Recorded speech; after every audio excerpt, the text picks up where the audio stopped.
Hello दोस्तों, स्वागत है आपका हमारे चैनल यूपी एग्जाम क्विज़र में। दोस्तों, आज के वीडियो में हम 15 मार्च से संबंधित उत्तर प्रदेश के सभी एग्जाम्स के लिए मोस्ट इंपॉर्टेंट करंट अफेयर के क्वेश्चंस को डिस्कस करेंगे और हर एक क्वेश्चन से रिलेटेड आपको फैक्ट भी बताएंगे। और वीडियो के अंत में हम आपसे क्वेश्चन भी पूछेंगे जिसका जवाब आपको कमेंट बॉक्स में देना है। और अगर आपको इसकी PDF डाउनलोड करनी है तो इसकी PDF आप हमारे टेलीग्राम ग्रुप से डाउनलोड कर सकते हैं। टेलीग्राम ग्रुप की लिंक आपको वीडियो के डिस्क्रिप्शन में मिल जाएगी। तो चलिए शुरू करते हैं। आज का सेशन शुरू करने से पहले हम कल के क्वेश्चंस का रिवीजन करेंगे। कल का पहला क्वेश्चन है, उत्तर प्रदेश कैडर के 1987 बैच के IAS अधिकारी देवाशीष पांडा को IRDAI का अध्यक्ष नियुक्त किया गया। इनका कार्यकाल कितने साल का होगा? इसका जो करेक्ट आंसर है वो है ऑप्शन नंबर बी, 3 साल का। अगला क्वेश्चन है, किस राज्य सरकार ने प्रीमियर लीग प्राइमरी स्टार्स परियोजना के तहत खेल शिक्षा को बढ़ावा देने के लिए ब्रिटिश काउंसिल के साथ साझेदारी की है? इसका जो करेक्ट आंसर है वो है ऑप्शन नंबर बी, दिल्ली सरकार ने। और दोस्तों, उत्तर प्रदेश करंट अफेयर की लास्ट 1 ईयर की अगर आपको PDF डाउनलोड करनी है तो इसकी लिंक आपको वीडियो के डिस्क्रिप्शन में मिल जाएगी। वहां से आप इस PDF को डाउनलोड कर सकते हैं। इस PDF में हमने जनवरी से लेकर के दिसंबर 2021 तक के उत्तर प्रदेश करंट अफेयर के सभी इंपॉर्टेंट क्वेश्चंस को विस्तार पूर्वक बताया है।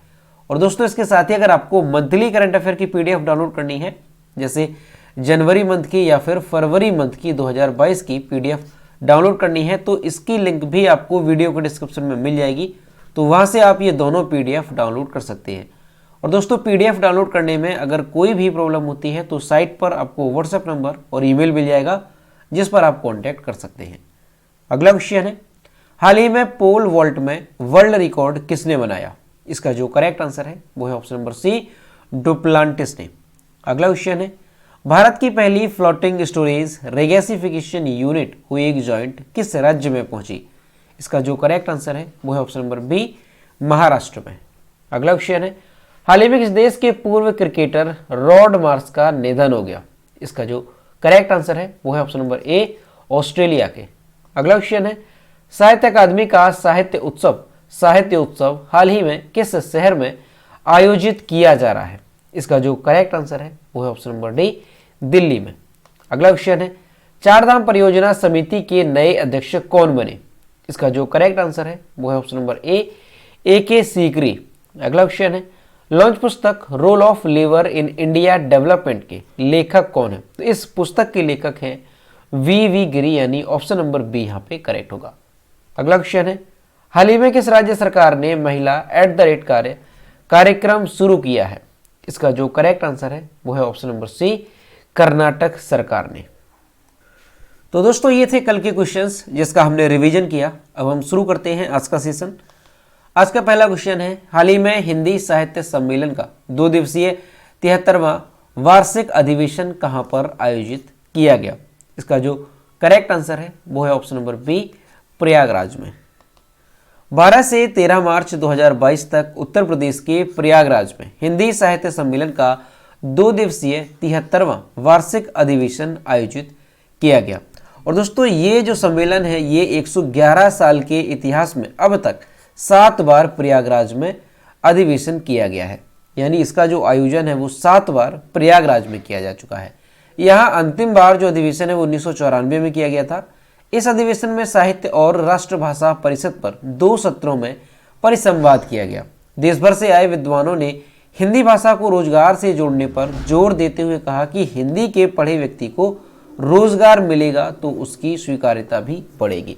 तो यहाँ से आपको ध्यान रखना है कि हिंदी साहित्य सम्मेलन का 2 दिवसीय जो 73वां वार्षिक अधिवेशन है वो कहाँ पर आयोजित किया गया?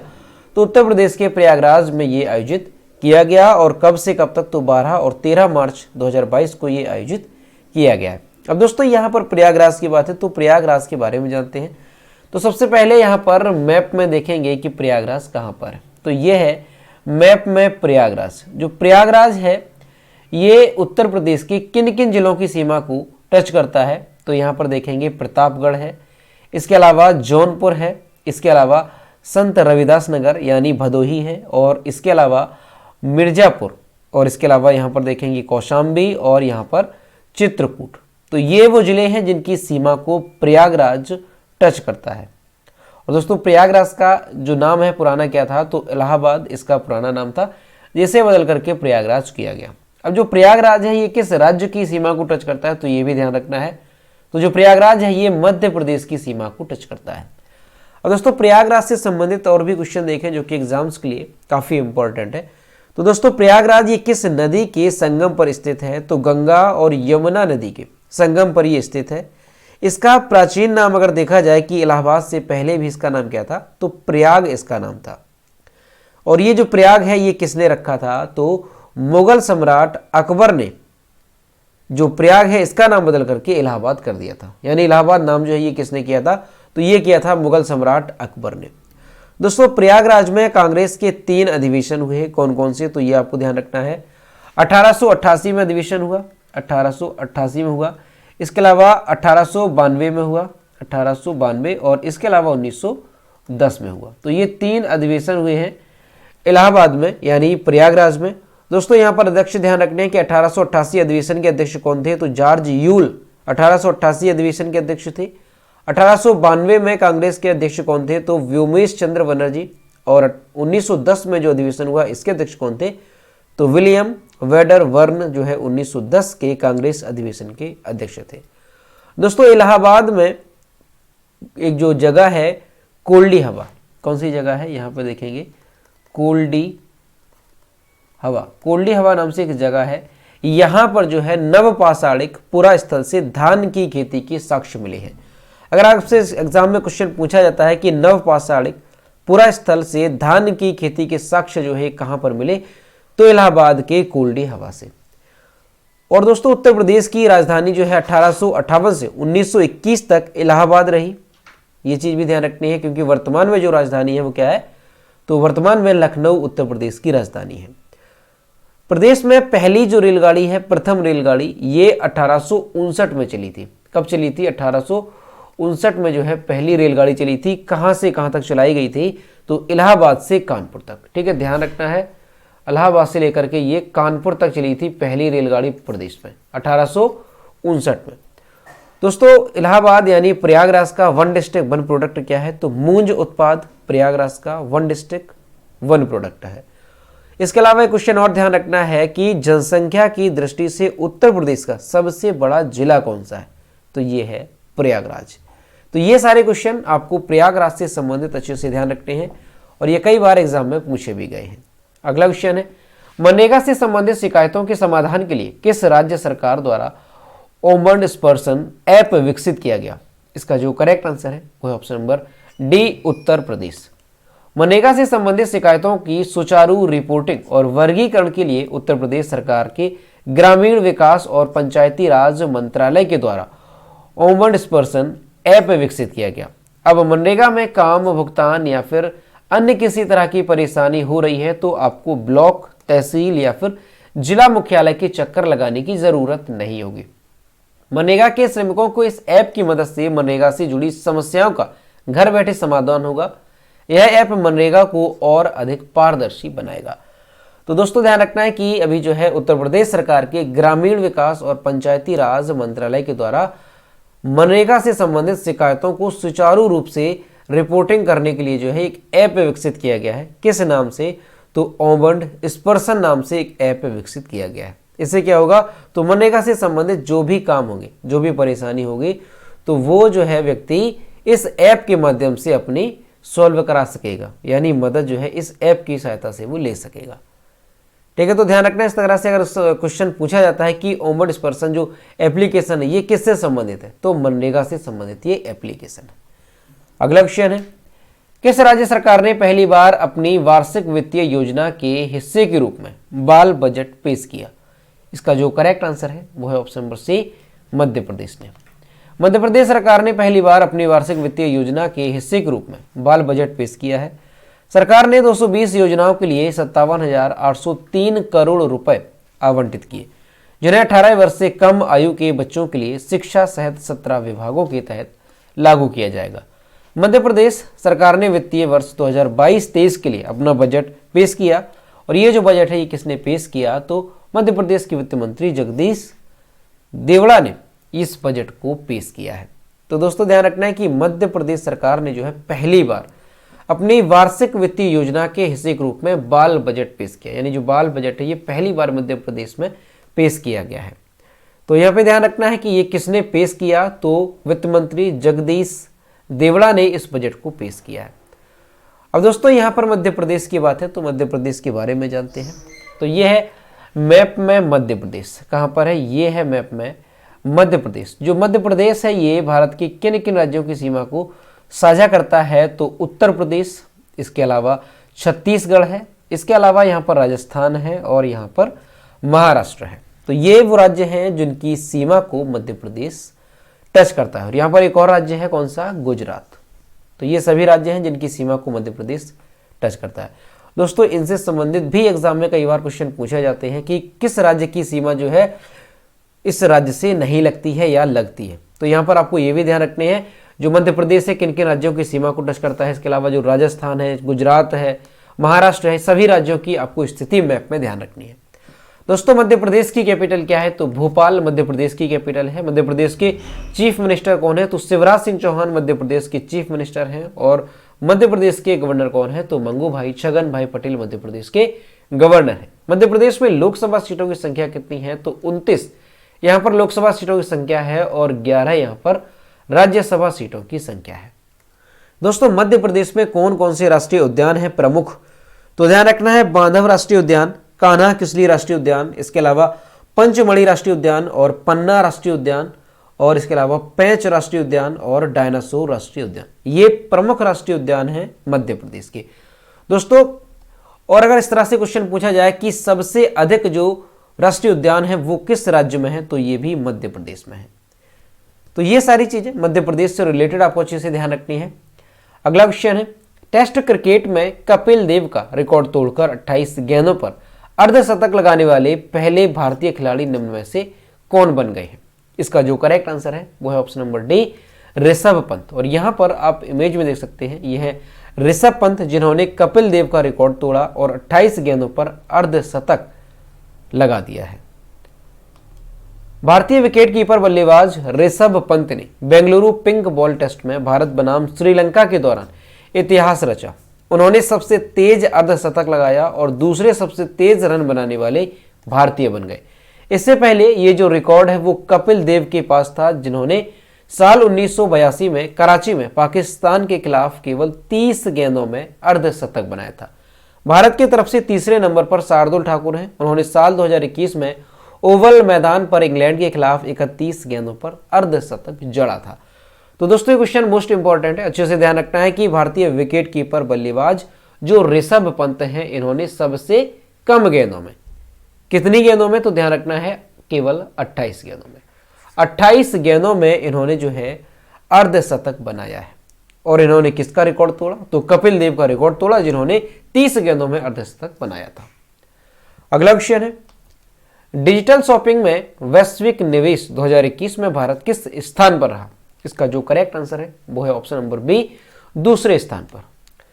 डील रूम के सह निवेश डेटा के लंदन एंड पार्टनर्स विश्लेषण के अनुसार भारत डिजिटल शॉपिंग कंपनियों के लिए दूसरा सबसे बड़ा वैश्विक उद्यम पूंजी निवेश केंद्र है, जो 2020 में $8 बिलियन से बढ़कर के 2021 में $22 बिलियन हो गया। वैश्विक स्तर पर भारत पिछले साल अमेरिका के बाद दूसरे स्थान पर आया। यानी कि जो पहले स्थान पर है वो कौन सा देश है, तो अमेरिका पहले स्थान पर है, दूसरे स्थान पर हमारा देश भारत है। और जो अमेरिका है यहाँ पर $51 बिलियन को आकर्षित किया। उसके बाद चीन जो है ये $14 बिलियन के साथ तीसरे स्थान पर और यूके $7 बिलियन के साथ चौथे स्थान पर रहा।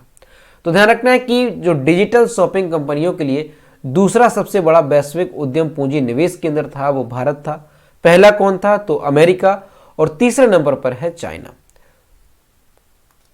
अगला क्वेश्चन है, किसने साल 2022 में विश्वकर्मा राष्ट्रीय पुरस्कार और राष्ट्रीय सुरक्षा पुरस्कार दिए। इसका जो करेक्ट आंसर है वो है ऑप्शन नंबर ए, भूपेंद्र यादव ने। केंद्रीय श्रम एवं रोजगार, पर्यावरण, वन और जलवायु परिवर्तन मंत्री श्री भूपेंद्र यादव ने विश्वकर्मा राष्ट्रीय पुरस्कार और राष्ट्रीय सुरक्षा पुरस्कार वितरित किए। वर्ष 2018 के लिए विश्वकर्मा राष्ट्रीय पुरस्कार कुल 96 लोगों को दिया गया, जबकि राष्ट्रीय सुरक्षा पुरस्कार कुल 141 लोगों को दिया गया। वहीं साल 2017, 2018, 2019 और 2020 के लिए कुल 144 पुरस्कार दिए गए, जिस पर 72 विजेता पुरस्कार और 72 रन अप पुरस्कार शामिल हैं। तो दोस्तों यहाँ पे आपको ध्यान रखना है कि विश्वकर्मा राष्ट्रीय पुरस्कार और राष्ट्रीय सुरक्षा पुरस्कार जो है वो किसने वितरित किए, तो केंद्रीय श्रम एवं रोजगार, पर्यावरण, वन और जलवायु परिवर्तन मंत्री श्री भूपेंद्र यादव ने ये पुरस्कार वितरित किए हैं। अगला क्वेश्चन है, freedom in the world 2022 the global expansion of authoritarian rule में भारत साल 2022 में किस स्थान पर रहा? इसका जो करेक्ट आंसर है वो है ऑप्शन नंबर बी, यहां पर करेक्ट होगा 66वें स्थान पर।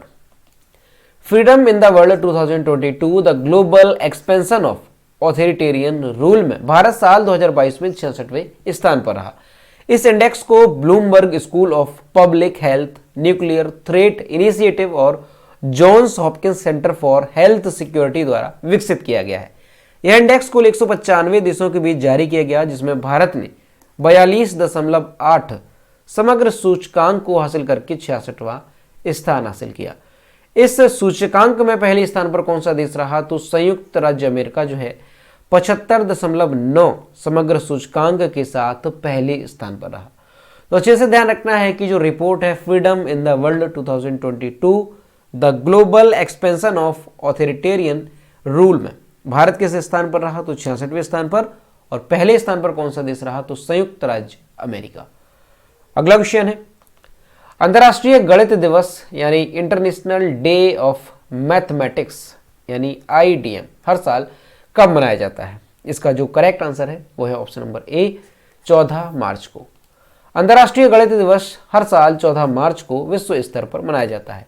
इसे पाई दिवस के रूप में भी जाना जाता है, क्योंकि गणितीय स्थिरांक पाई को 3.14 तक पूर्णांकित किया जा सकता है। यानी जो पाई है इसका जो मान होता है वो कितना होता है? तो 3.14। इसका उद्देश्य लोगों को विज्ञान और प्रौद्योगिकी में गणित की आवश्यक भूमिका के बारे में शिक्षित करना, जीवन की गुणवत्ता में सुधार करना, महिलाओं और लड़कियों को सशक्त बनाना और सतत विकास में योगदान देना है। यह एक अपेक्षाकृत नई घटना है जो अभी कुछ साल पहले बनाई गई थी। 2022 का IDM विषय क्या रहा? तो मैथमेटिक्स यूनिट्स जो है इसका विषय रहा। तो यहाँ पे आपको अच्छे से ध्यान रखना है कि हर साल अंतर्राष्ट्रीय गणित दिवस कब मनाया जाता है? तो 14 मार्च को। और अगर इस तरह से पूछा जाए कि हर साल पाई दिवस कब मनाया जाता है, तो ये भी 14 मार्च को मनाया जाता है। यानी अंतर्राष्ट्रीय गणित दिवस को ही पाई दिवस के रूप में जाना जाता है। दोस्तों, इस दिवस के इतिहास के बारे में अगर देखा जाए तो यूनेस्को की कार्यकारी परिषद के 205वें सत्र में 14 मार्च को अंतर्राष्ट्रीय गणित दिवस के रूप में घोषित किया गया था। इसके बाद नवंबर 2019 में यूनेस्को के आम सम्मेलन के 40वें सत्र में इस दिन को अपनाया गया था। और बाद में 2020 में दुनिया ने 14 मार्च 2020 को अपना पहला अंतर्राष्ट्रीय गणित दिवस मनाया। ठीक है, तो यहाँ से ध्यान रखना है कि यूनेस्को की कार्यकारी परिषद के 205वें सत्र में 14 मार्च को इसे गणित दिवस के रूप में घोषित किया गया। और इसके बाद जो यूनेस्को है उसके आम सम्मेलन के 40वें सत्र में इस दिन को अपनाया गया था नवंबर 2019 में। और फिर 2020 में दुनिया भर में इस दिवस को जो है अंतर्राष्ट्रीय गणित दिवस के रूप में मनाया गया। अगला क्वेश्चन है, हाल ही में चिली के सबसे युवा राष्ट्रपति कौन बने? इसका जो करेक्ट आंसर है वो है option number C, Gabriel Boric Font. और यहां पर आप इमेज में देख सकते हैं, ये है अब तक के चिली के सबसे युवा राष्ट्रपति Gabriel Boric font. Gabriel Boric font को चिली का नया और 36वां राष्ट्रपति नियुक्त किया गया। 36 वर्षीय वामपंथी चिली के इतिहास में पद संभालने वाले सबसे कम उम्र के नेता है। वह सेबेस्टियन पिनेरा का स्थान लेंगे। बोरिक 2022 से 2026 के बीच की अवधि के लिए पद संभालेंगे। तो यहां से ध्यान रखना है कि चिली के जो अब तक के सबसे युवा राष्ट्रपति बने हैं वो कौन बने हैं? तो गैब्रियल बोरिक फॉन्ट। और इनकी उम्र कितनी है? तो ये 36 वर्ष के हैं। और ये जो है कार्यकाल कब से कब तक संभालेंगे? तो 2022 से 2026 के बीच का जो कार्यकाल है वो ये संभालेंगे। दोस्तों, चिली की अगर बात की जाए तो चिली की कैपिटल क्या है? तो सैंटियागो चिली की कैपिटल है। चिली की करेंसी क्या है? तो चिलियन पीसो चिली की करेंसी है। और राष्ट्रपति कौन बन गए? तो गैब्रियल बोरिक फॉन्ट यहाँ के राष्ट्रपति बन गए हैं। अगला क्वेश्चन है, हाल ही में गुजरात के अहमदाबाद में 11वें खेल महाकुंभ का उद्घाटन किसने किया? इसका जो करेक्ट आंसर है वो है ऑप्शन नंबर ए, प्रधानमंत्री नरेंद्र मोदी ने। खेल महाकुंभ के 11वें संस्करण की शुरुआत शनिवार को अहमदाबाद के सरदार पटेल स्टेडियम में प्रधानमंत्री नरेंद्र मोदी ने की। नरेंद्र मोदी ने दावा किया कि उन्होंने 2010 में खेल महाकुंभ को गुजरात के मुख्यमंत्री के नाते शुरू किया था। गुजरात में 2010 में 16 खेलों और 13 लाख प्रतिभागियों के साथ शुरू हुए खेल महाकुंभ में अब 36 सामान्य खेल और 26 पैरा स्पोर्ट शामिल हैं और 11वें खेल महाकुंभ को 45 लाख से अधिक पंजीकरण मिली है। तो यहां से ध्यान रखना है कि खेल महाकुंभ के 11वें संस्करण की जो शुरुआत है वो किसने की है? तो प्रधानमंत्री नरेंद्र मोदी ने गुजरात के अहमदाबाद में सरदार पटेल स्टेडियम से इसकी शुरुआत की है। तो दोस्तों ये थे 15 मार्च से संबंधित उत्तर प्रदेश के सभी एग्जाम्स के लिए मोस्ट इंपॉर्टेंट करंट अफेयर के क्वेश्चन जो कि हमने डिस्कस किए। अब हम देखते हैं कल के वीडियो को क्वेश्चन जो हमने आपसे पूछा था। और दोस्तों अगर आपको इस वीडियो का ऑडियो रिवीजन करना है तो खबरी ऐप पर आप इस वीडियो का ऑडियो रिवीजन कर सकते हैं और जो खबरी ऐप की लिंक है वो आपको वीडियो के डिस्क्रिप्शन में मिल जाएगी। वहां से आप खबरी ऐप पर जाकर के फॉलो कर सकते हैं और जो डेली करंट अफेयर का ऑडियो रिवीजन है वो बड़े ही आसानी से 3 से 4 मिनट में कर सकते हैं। चलिए देखते हैं कल का क्वेश्चन।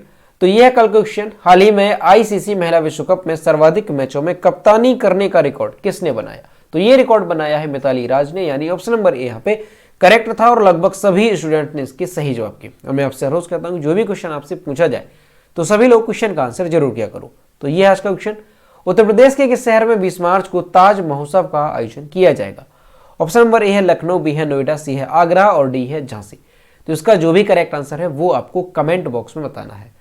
तो दोस्तों अगर आपको आज का वीडियो पसंद आया हो तो वीडियो को लाइक करें, अपने दोस्तों के साथ शेयर करें और अगर अभी तक हमारे चैनल पर नए हैं तो चैनल को सब्सक्राइब करना ना भूलें। साथ ही बेल आइकन को भी प्रेस करें ताकि टाइम टू टाइम नोटिफिकेशन आप तक पहुंचता रहे। तो मिलते हैं नेक्स्ट वीडियो में। Thank you.